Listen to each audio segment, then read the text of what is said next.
Hello friends, আমার একটা মিষ্টি মিনি ব্লগে তোমাদেরকে অনেক অনেক ওয়েলকাম জানাই। রেডি টেডি হওয়ার পরে দুজনে মিলে বেরিয়ে পড়েছি। তো কোথায় যাব এখনও কিন্তু ঠিক নেই। তো চলো আজকে কোথায় যাই তোমাদেরকে সঙ্গে নিয়ে দেখে নাও। ভিডিওটা কিন্তু একদম স্কিপ করো না। দেখতে দেখতে কচুয়া বাজার পার করে ফেললাম। তো যাচ্ছি সোজা চৌরঙ্গির দিকে। চৌরঙ্গিতে এসে আর কোনো দিক না তাকিয়ে আমরা সোজা চলে গেলাম ওয়ান স্কাই ক্যাফেতে। এই ক্যাফেতে কিন্তু আমি এর আগেও অনেকবার এসেছি, কিন্তু তখন আর ভিডিও শ্যুট করা হয়নি। তো চলো তোমাদেরকে দেখিয়ে দিই এই ক্যাফের অ্যাম্বিয়েন্স আর ফুড।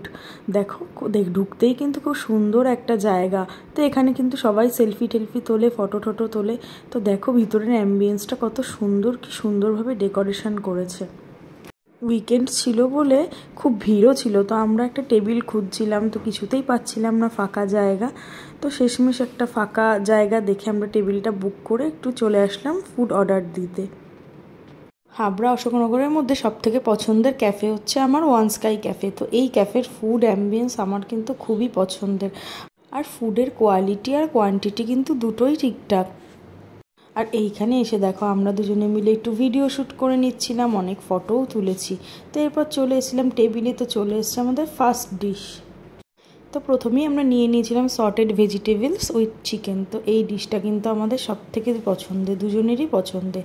তো তারপর নিয়ে নিয়েছিলাম একটা ফিশের আইটেম, বাটার গার্লিক ফিশ। এটাও খুব ভালো ছিল। আর লাস্টে ও বললো একটা অমলেট খাবে, তো সেখানে আমরা একটু মশলা অমলেট অর্ডার করে দিয়েছিলাম। আর দেখো এই লাইটগুলো কি সুন্দর লাগছে, তাই না বন্ধুরা? আর দেখো ওই দিকটায় কিন্তু ওপেন স্পেসেরও ব্যবস্থা আছে। তো ওই দিকটাতে একদম ফুল প্যাকড আপ ছিল, আমরা একটুও দাঁড়ানোরও জায়গা পাইনি। তো এরপর আমরা চলে এসেছি নিচে। তো নিচে নেমে এখন গাড়িটাও বার করে নিচ্ছে। তো আমরা চলে যাব একটু সোজা পেট্রোল পাম্পের দিকে, পেট্রোল রিফিল করার ছিল। তো পেট্রোল রিফিল করে সোজা চলে আসলাম বাড়িতে। তো ভিডিওটা ভালো লাগলে লাইক কমেন্ট শেয়ার করো। টাটা।